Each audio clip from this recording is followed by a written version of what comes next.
is here for you. Hi, my dearest family. So, today we are going to be talking about the Pluto retrograde, which is about to start on the 4th of May, and it will be retrograde until the 13th of October. Now, Pluto goes retrograde once every year, and it's always about 5 months.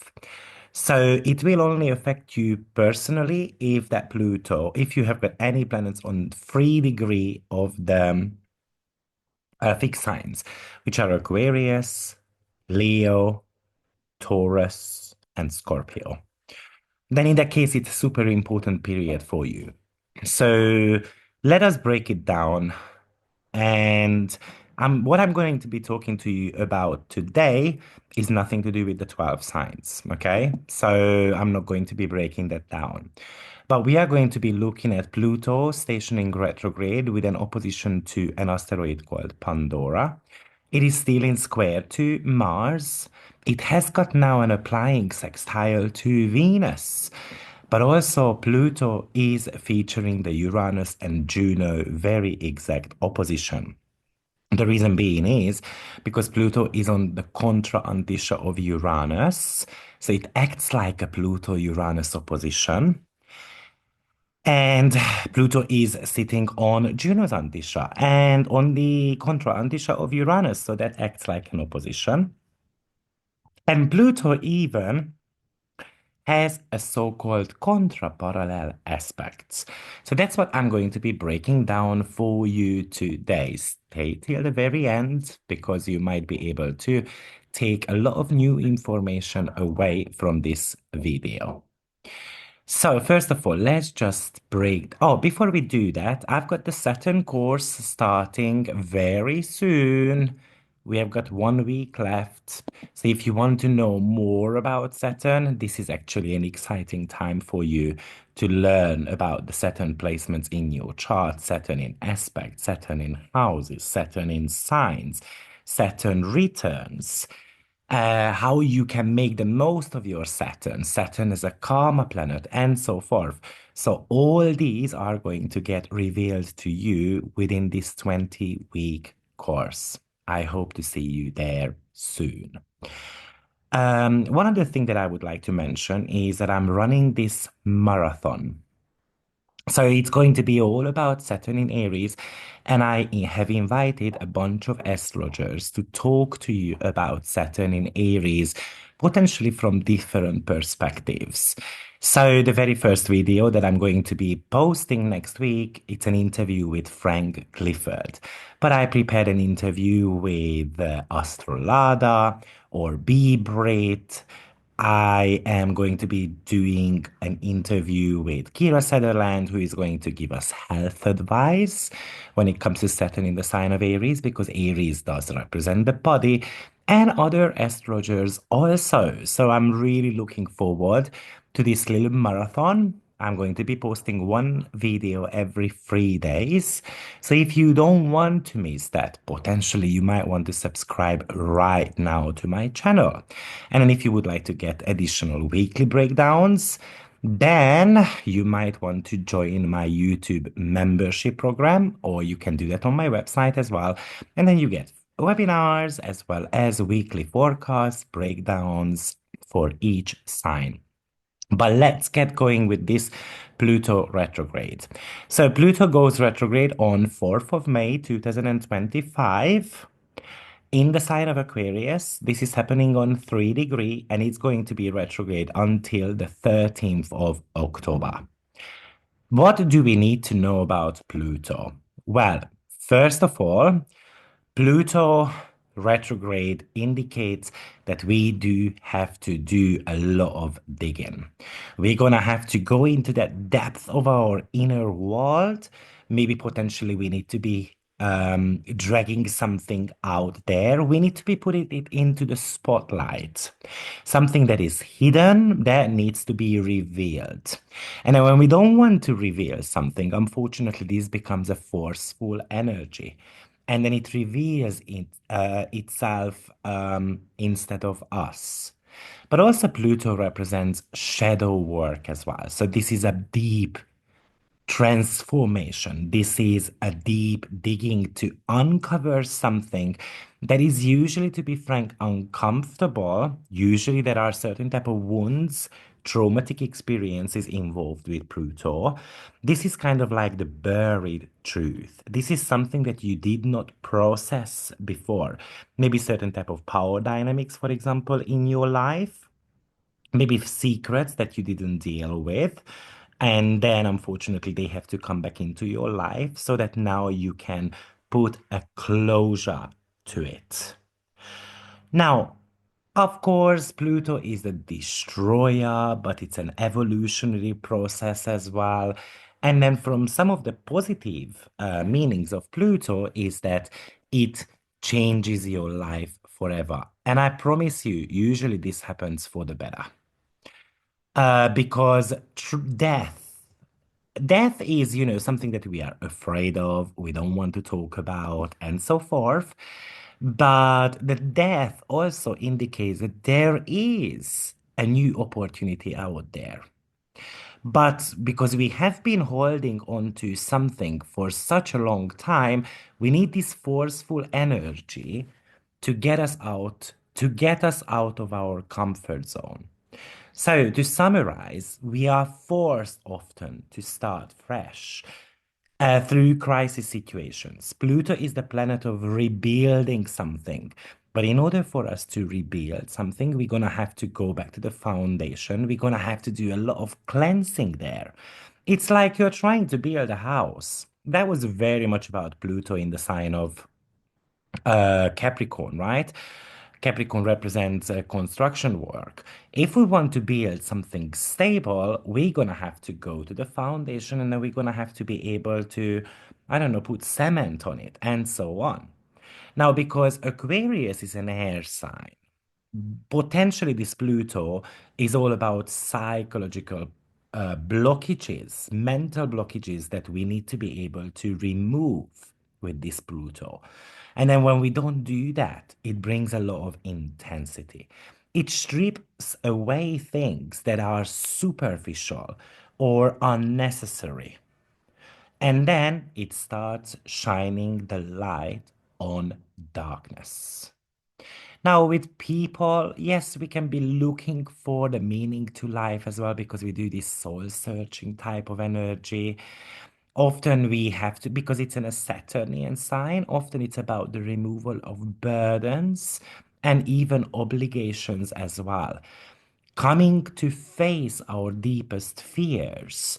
And Pluto can be self destructive, but also it can show an interest towards paranormal activities or even psychological stuff. Some of the keyword that comes with Pluto explores, gets obsessed, buries, but it erupts as well. It destroys, it violates, it makes things redundant. Also, Pluto represents victimization as well. Positively, it's about feeling empowered, feeling compelling.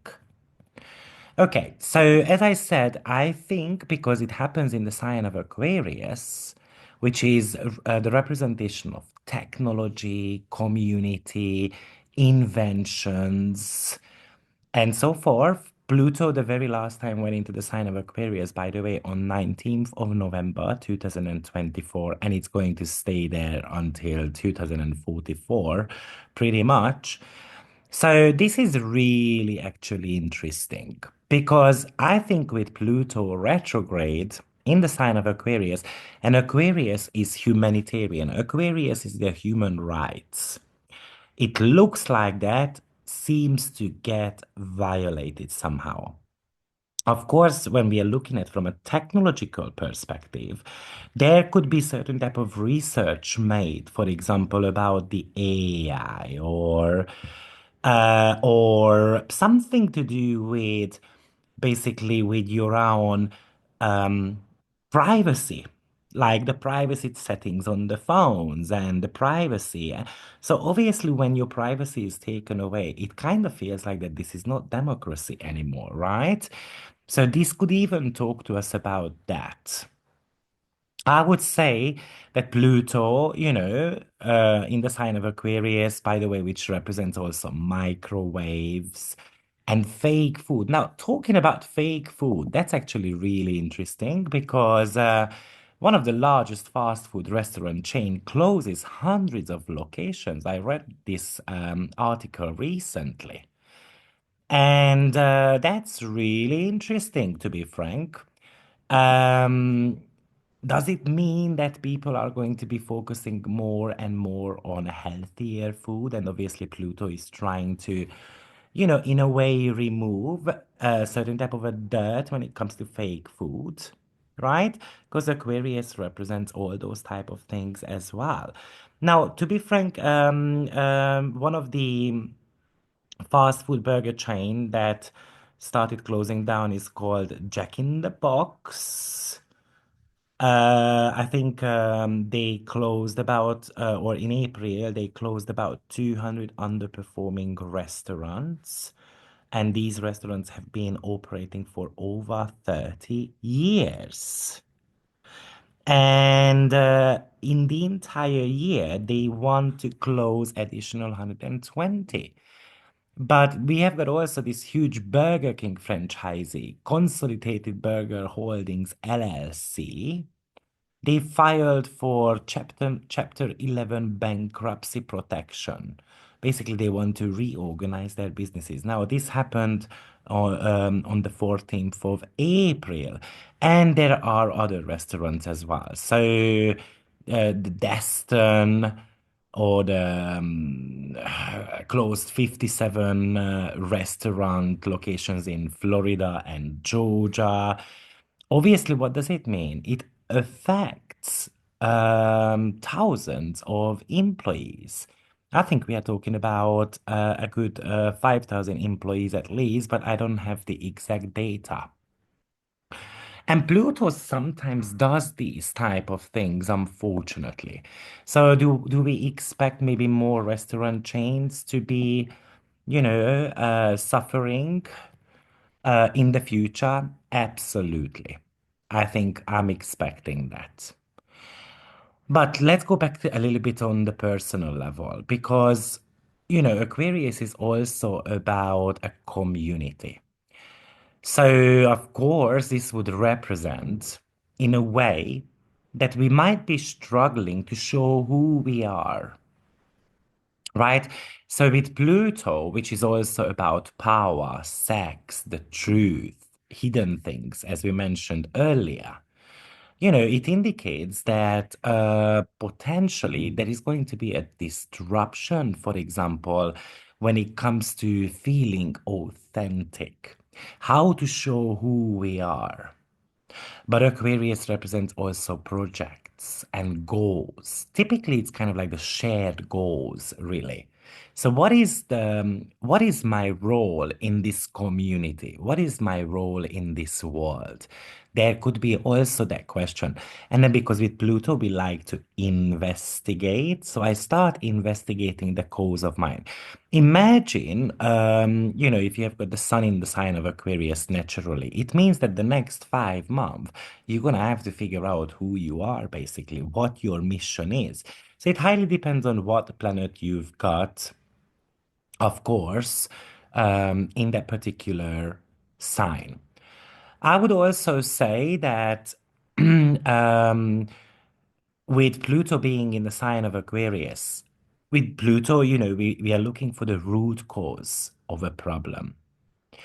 And in the sign of Aquarius, often actually what it will tell us that the problem is the people. The problem is that we are emotionally detached.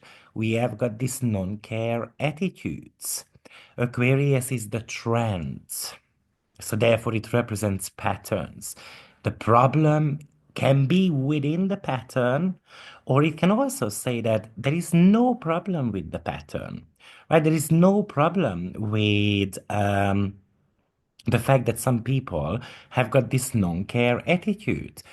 In a way, this Pluto retrograde really kind of feels like that it is telling me that, um, you know, we need to care But also, we need to kind of recognize others as well at the same time. So we need to care about the self and we need to be able to provide recognition to others also.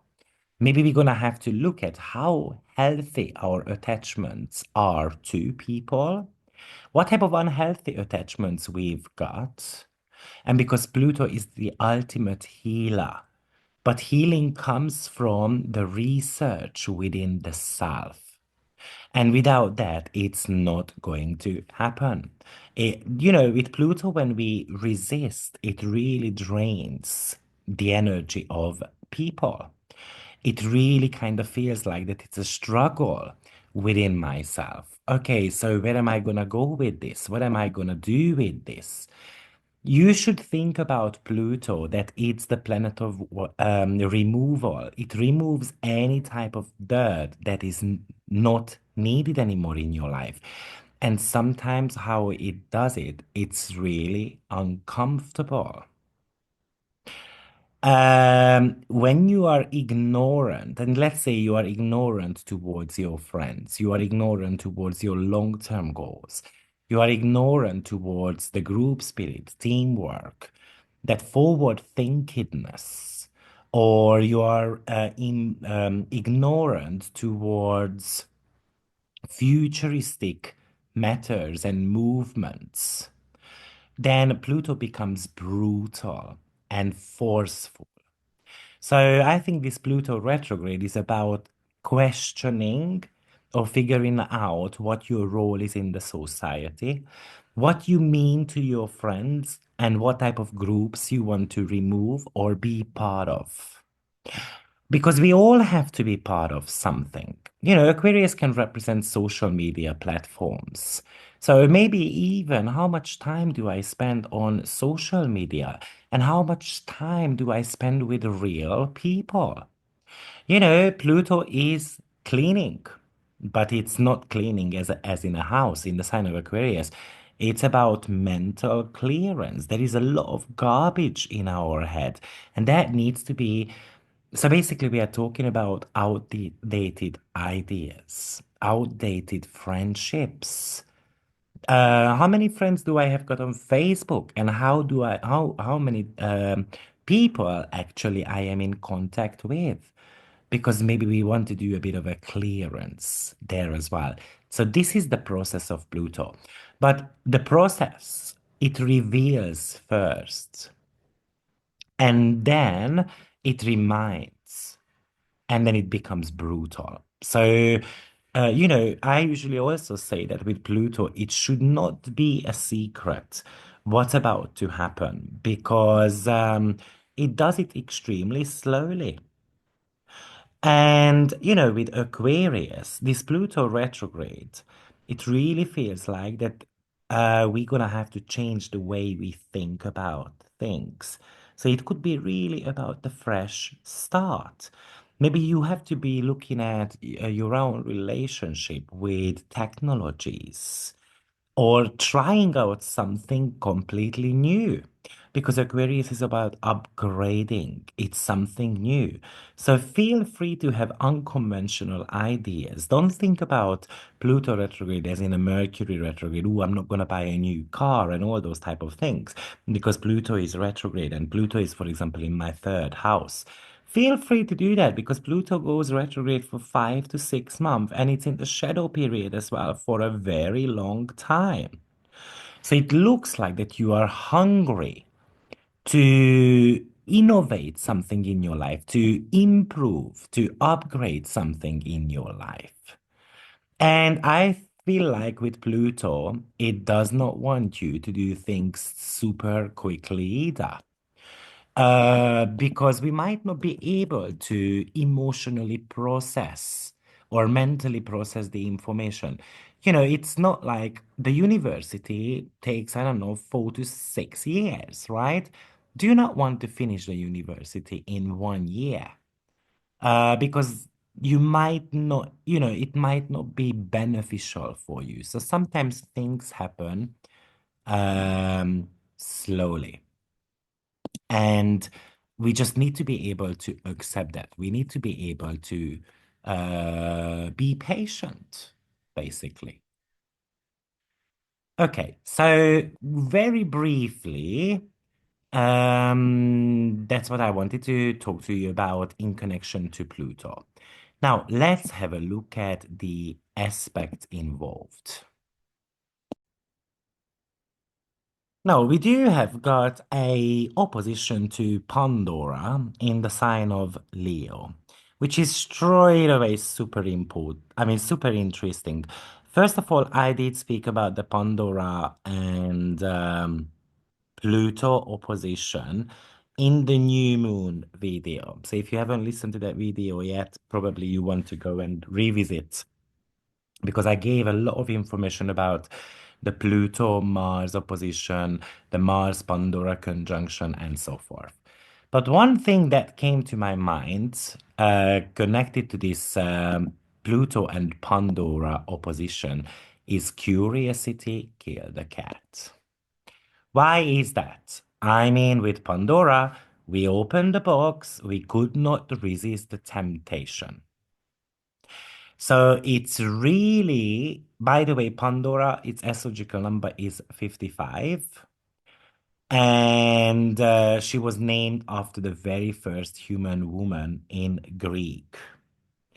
And basically, what she is known for is having this box that she opened, unleashed all the evils of the world, but left hope inside. So that would be very briefly the story of Pandora's box.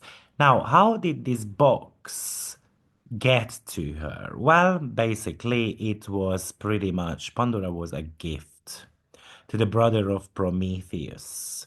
It was a little bit of a punishment as well, to be frank. But Zeus told Pandora that, okay, I'm giving you my blessing to this kind of marriage, but you could never open this box. Obviously, he knew she was gonna open it, right? Because that's how Pandora was also created. So Pandora was gifted, right? So she had a certain type of a gift. And imagine with this Pluto Pandora opposition that we have got this gift that gets revealed. It potentially a talent, but we might not be happy about it. Or maybe with Pluto we get forced to use this talent. Now, obviously, she was given this beautiful box and was instructed never to open it, but she was super curious about it. So she could not resist the temptation. That's exactly what goes down with Pluto and Pandora. I cannot resist the temptation. Maybe I'm going to I'm going to pry that box wide open. And what I reveal with that is kind of like a horror story. It's kind of like terrifying. I wish I had never opened that box. So what was included in the box? Well, it was sickness, death, different type of misfortunes. On top of my head, there were seven of them altogether. But as I said, the hope remained inside. So which means that yes, there is chaos in the world, but we all need a positive mindset.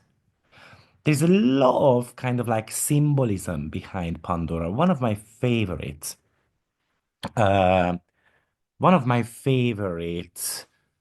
asteroids actually to open about.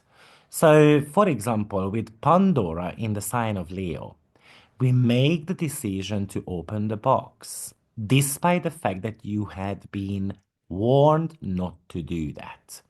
Why do we open a box?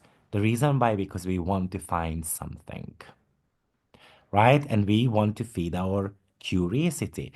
We want to know the unknown, even if I take a risk, Leo. I'm going to be dealing with the risk or the consequences later on. And it really feels like that we have to be paying for the consequences within the next 6 months while Pluto is retrograde. Or we just kind of like, for selfish reasons, the ego, Leo, tells us, oh, just open it, but we don't see what is about to come. What type of consequences we're gonna have to pay for it. So it's kind of like I decide to drive the car recklessly and I'm gonna take the lives of few people. Obviously, the action I took wasn't to kill someone, but I wanted to get somewhere fast. So often this is talking to us about the unexpected results or effects of what happens. And with Pluto in Aquarius, it looks like that is leading to a social unrest. It is leading to certain type of a chaos. I know it sounds terrible, but unfortunately, that's exactly what I see. Often, actually, what would have happened if she didn't open the box? And then she had the strength. She would have been resilient. Because this is a Pluto Pandora opposition. So it looks like it needs a tremendous amount of energy not to open it. There is the curiosity there. There is the ego there. There's a lot of desire within Leo. There is a lot of motivation. It's kind of like burning from inside out, right? But um, but Pluto is trying to kind of like force Pandora not to open that box. So there is a lot going on, right? It depends where Pandora is.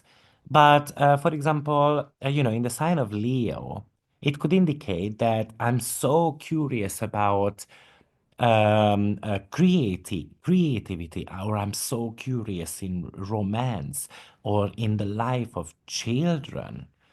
But then we might be having these unexpected turns around, for example, in our creative projects, because I'm going to decide that I'm going to be altering the road because it's a Pluto opposition, right? So often what happens is that we change these course.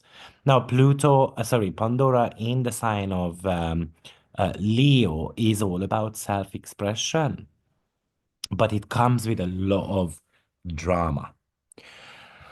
So for me, unfortunately, this could talk to us about certain type of natural disasters as well, which might be costing the lives of children or the lives of kind of like celebrities and so on.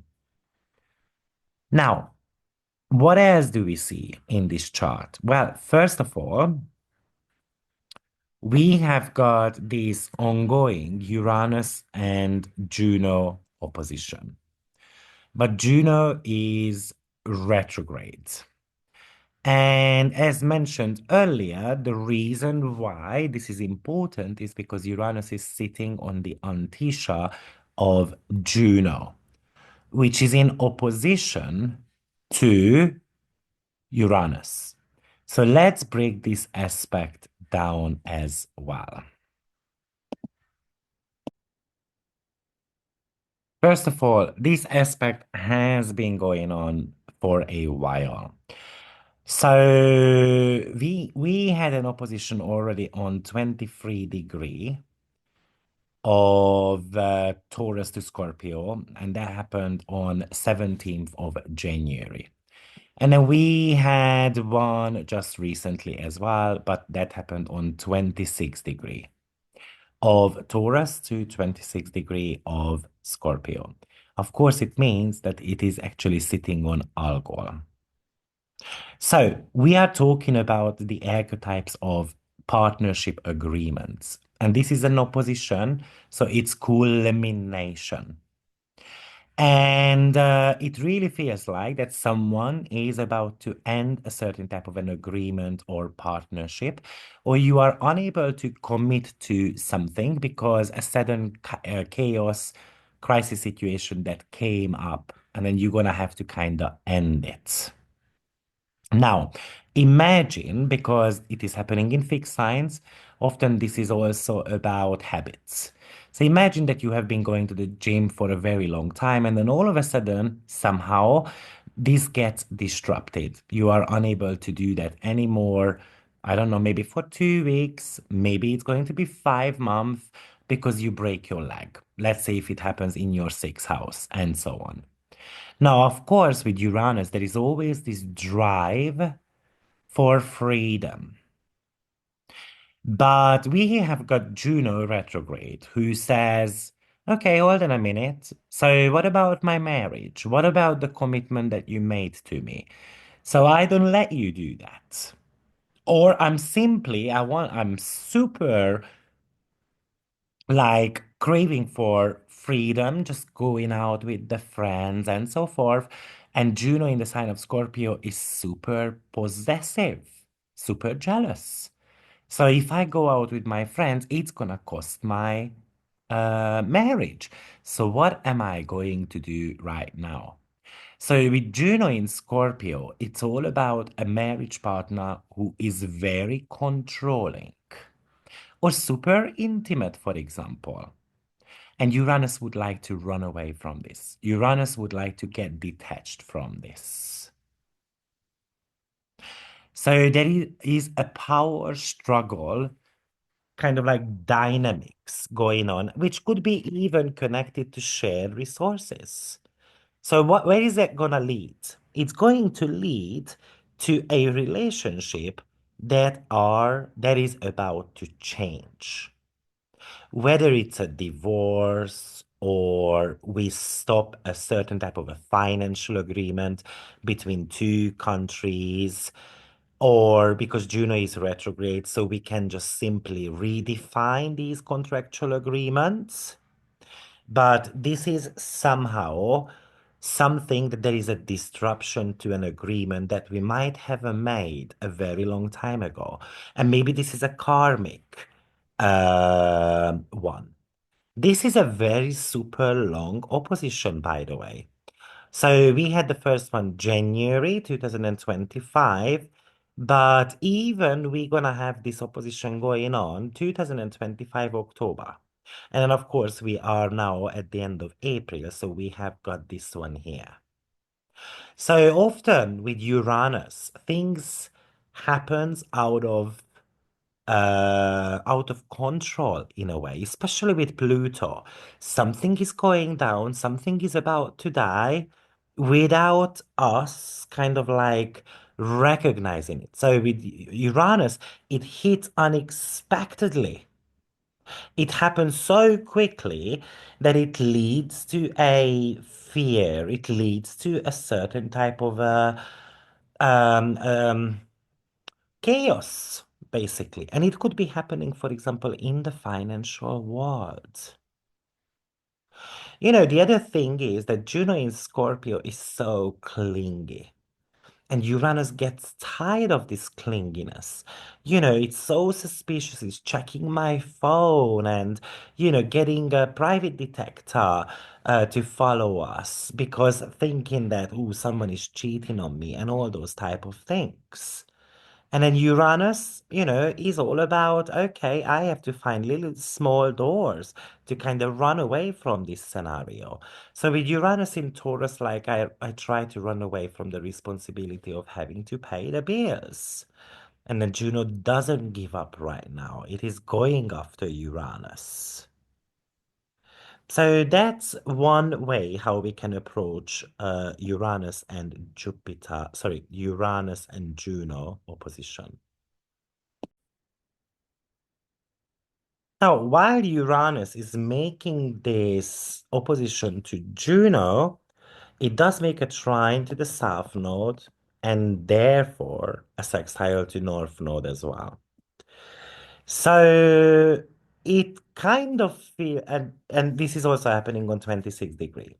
So basically we've got a quite a nice a mini grand trine pretty much that we have got folding up here. So what is Virgo? because it looks like that leaving something behind in the sign of Virgo might be helping us. And maybe we don't necessarily need to be so detail orientated. Or maybe the solution is coming from the past. Maybe we are going to get an update on a past inquiry, for example, which we might have given up on, for example, right? Or maybe you have to allow yourself to go with the flow. Now, of course, we've got this sextile towards the North Node as well, which is the future. It's a future point, right? So, of course, the South Node would be the representation of the past, and North Node would be the representation of future. So it means that we had certain type of beliefs, routines, habits that if we leave behind, or at least we upgrade them, then it is going to bring you the possibility of growth. Removing something out of your life or someone out of your life is always making you a room for something better, something bigger, something more satisfying. Remember that we also have got a Pluto and Jupiter contraparallel aspect. Contraparallel aspect is considered to be a major aspect. Now, if you don't know what I'm talking about, then I'm not going to be describing contraparallel aspect right now or how to calculate that, but actually it acts like an opposition. So we have got the parallel and the contraparallel. Contraparallel is an opposition and parallel aspect is a conjunction. So what happens is but having this contraparallel aspect between Pluto and Jupiter, because we have got this wasteful nature, we have got probably this hoarder mindset. And if we are unable to change on that, we are unable to leave, things behind. How on earth do you expect universe to give you the opportunity to make growth? And I think that's one of the biggest message here. I think this Uranus South Node and Uranus North Node configuration connected to Juno also talks to you about that change is inevitable. Sometimes the change is right in front of our nose because Uranus is in the sign of Taurus, which represents ground, but also it represents certain type of a groundwork as well. And yes, looking at, because we are talking about Pluto still. So obviously we started with Pluto. He is the star of the show. So from a Pluto's perspective, that is talking to you about that you just need to look down to the ground and find it. Sometimes it even tells you with Uranus in the sign of Taurus that it is in the nature. The solution is in the nature. We don't necessarily need to create new solutions. We don't need to create, I don't know, new types of food. We just need to go to the forest, pick up those berries, and then make something out of it. It's a silly analogy, I know, but hopefully you get what I mean. So sometimes it even tells you that you don't need to make huge changes in your life. Sometimes just the smallest change ever can take you really far. And the reason why I'm talking to you about the smallest change ever, because Saturn does conjunct the North Node, even in this chart, which often tells you that you can say no to growth. That could be one of the meanings. Or, secondly, we just need to do a little bit more perfection towards that path. We are on the right path already. We just need to tweak it. We just need to learn a little bit more about it. We need to upgrade it. We need to master it. Yes, with Uranus, there are so many unpredictability, which means that you are planning things out and the plans are going to get disrupted. You're going to have to postpone them with Pluto retrograde, or you're going to have to be able to even say a complete no to it. Maybe I'm going to come back to it next year, and so on. Also, there is a lot of things that we resist in life. So, do we resist to look beyond things? Are we superficial? Because, yeah, you know where I'm gonna go with that, right? Being superficial and not looking beyond the meanings of things, I think it's, esoterically speaking, is one of the ways to commit suicide. And then often we just do certain type of things that are comfortable for us. Like we don't like washing up, then we might be postponing that one because somehow we don't like it. So how can I fall in love with something that I'm truly passionate about? Where does that key sentence come from? Well, it comes from the Pluto-Venus applying sextile. Or simply, why can you not resist digging so much, digging in people's life? Why are you not focusing on the bigger picture? Why are you focusing on this really small kind of like solution? And the solution is right in front of you. So why do you ignore that? Yeah, these could be some topics that are coming up for you with this. Now, there was one more aspect that I said it's worth exploring. And oh, before actually I do that, we have got Venus. So I started talking about Venus. Being in sextile to Pluto. Let's talk about that a little bit more. Because Venus went back into the sign of Aries on the 30th of April.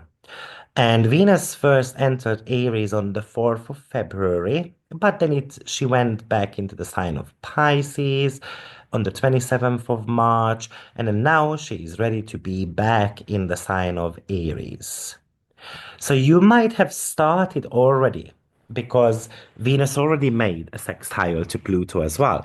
So you might have started kind of like looking at that ignition key of the car, but maybe you didn't take action on it.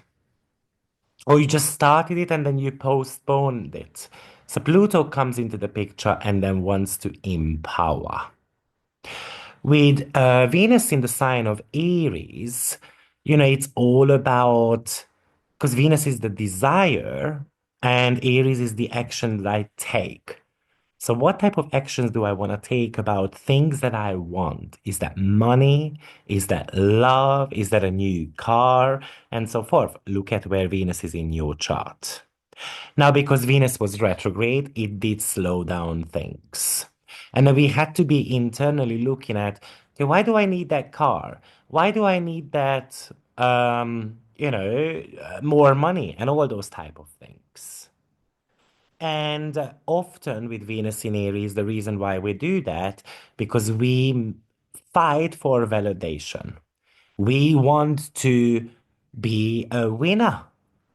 Somehow this Venus is super happy when I've got a challenge, I've got something to look forward to.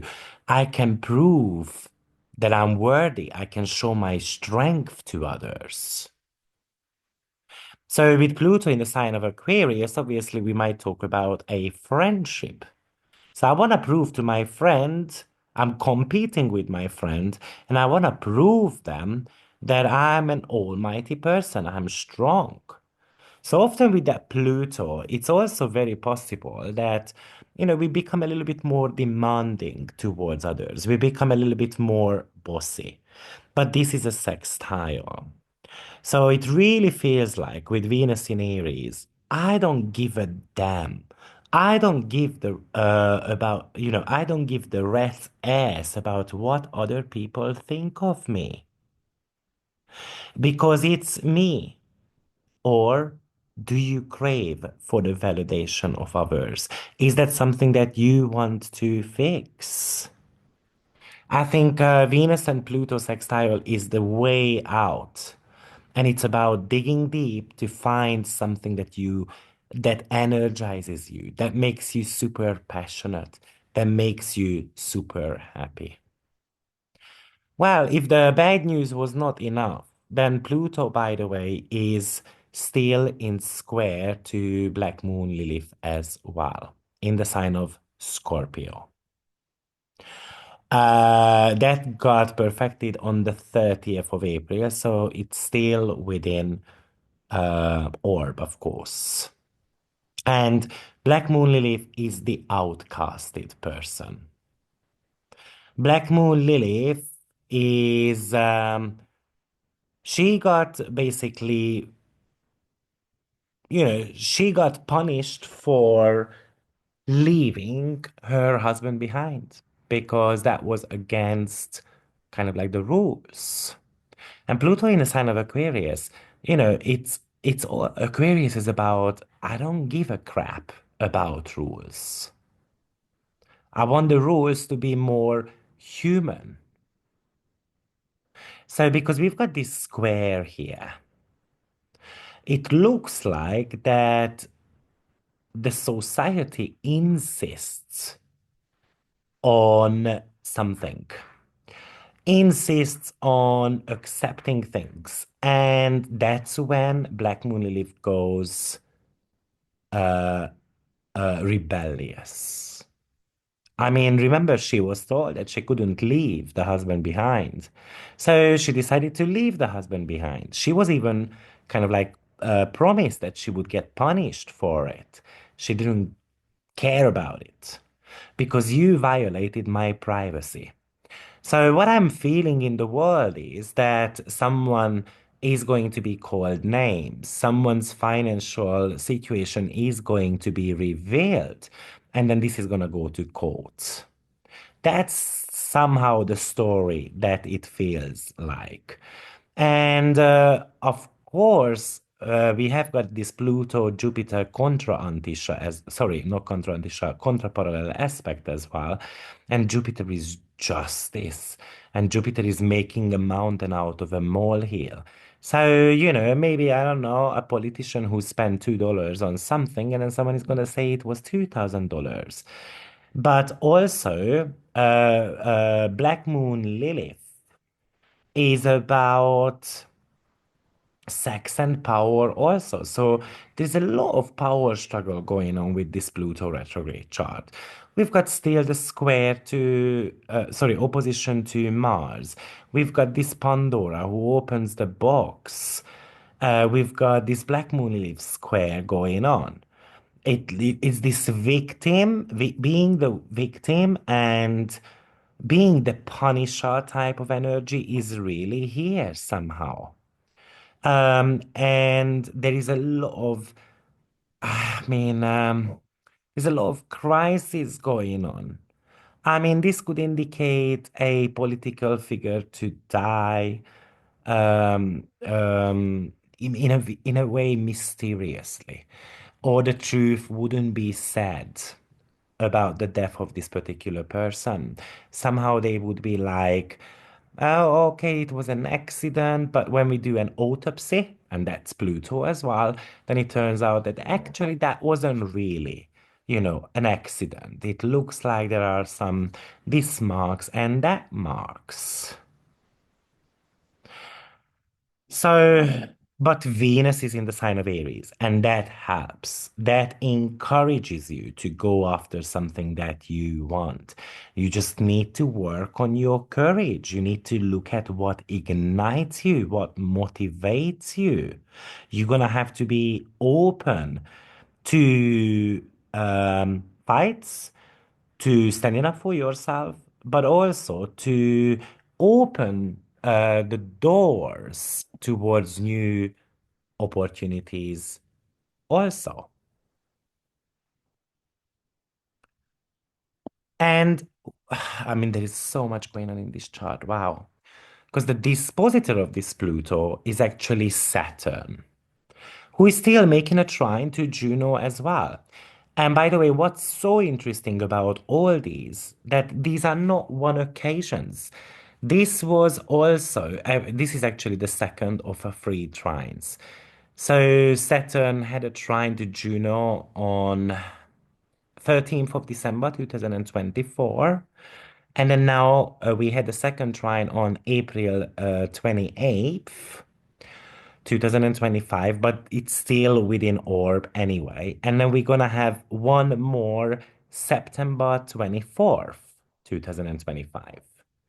So we can see with Saturn, which is a slow moving energy anyway, right? So we have got a contract that is happening.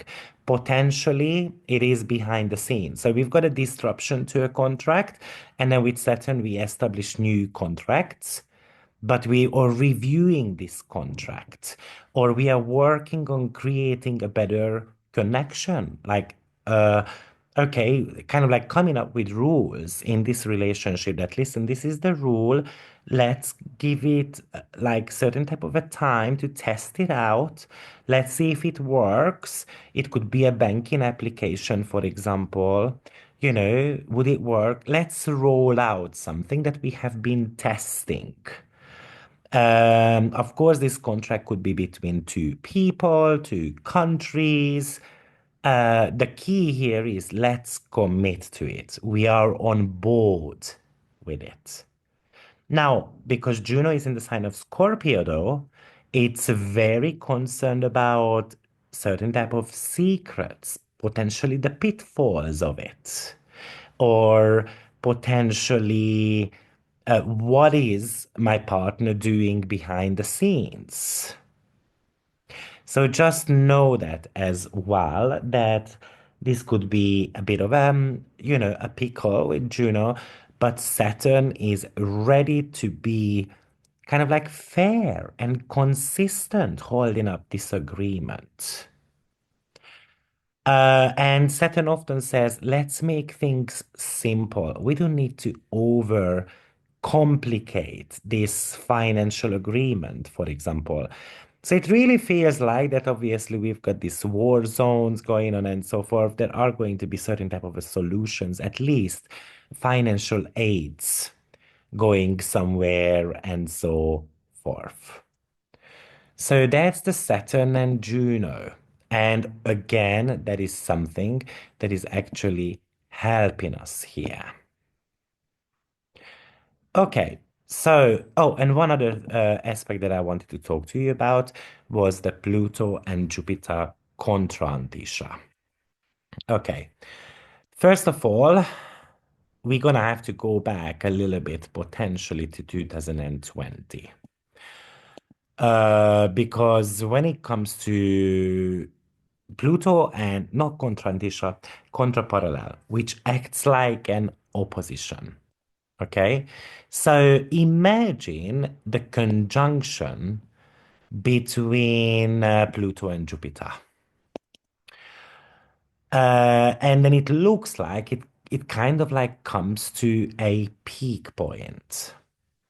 So Pluto Jupiter opposition happened in 2020. To give you the exact date, well, we had April 4th. And we had three conjunctions actually, 2020. April 4th, June 30, and 12th of November. So when is this two planet about? They are very interesting because Jupiter is the largest planet, Pluto is the smallest. Jupiter is the god of sky, Pluto is the god of underworld. Pluto Jupiter contraparallel without it talks to me about financial issues, surely. I mean, it's kind of like having a feeling of the Great Depression. Just think about the movie Hell's Angels. That's exactly Pluto is the hell and Jupiter is the angel. So this could and Pluto Jupiter for me really could talk to us about some potentially some medical issues as well, by the way. But Pluto Jupiter is loads of money. It's scientific breakthroughs. It's richness. It's wealth. This is a lottery winning competition. So, or lottery winning position. So we're talking about a huge amount of money, and certain type of secrets are revealed about it, or something that is gonna cost a huge amount of money, or a huge amount of money is going to be given to someone else, potentially behind the scenes, or potentially paying someone off, and so on. But from a scientific breakthrough point of view, I mean, the first computer happened in 1981. Um, Jupiter and Pluto conjunction happened in Libra. Whenever there is a Jupiter and Pluto aspect, something technological happens. 1994, first PlayStation. 2007, iPhone. 2020, well, that was more to do with COVID-19, pretty much. So with Jupiter and Pluto kind of an opposition right now, it can talk to us about again a death of a politician, death of someone like a big person, not necessarily just a politician. Do I think that this is the Pope? No, I think it's someone new. There is also with Jupiter and Pluto a dramatic political shift as well. So it could show that somehow someone is changing their opinion. Now, I don't want to talk about Pluto and Jupiter quite like a lot, but there is actually another thing that I wanted to mention. I know I'm talking today a lot, but there is a lot to uncover with this chart. But what came to my mind, by the way, and I'm not too sure if I spoke about that in my recent Patreon um, videos, but we did have because Pluto and Jupiter are in contraparallel, okay? But we did have between Pluto and Jupiter a sesqui square happening, which is 135 degree. Now that happened approximately when Jupiter was around 18 degree of um, 18 degree of Gemini. And the sesqui square is also an indication of certain type of um, um, challenge, basically. So, anyway, I don't want to talk about that more because we have got a few bits and bobs about the energy of Pluto Jupiter as well. But with contraparallels, often what happens is that this energy is somehow a little bit more behind the scenes. It's not always that obvious. And so this is going to just get like unfold only in the next potentially 5, 6 months. All right, guys, thank you very much for your attention, and I will see you with my next video. Take care. Bye bye. Through every sign and every house, a journey starts and we allow the universe so vast and true. Astro Viktor, it's here for you.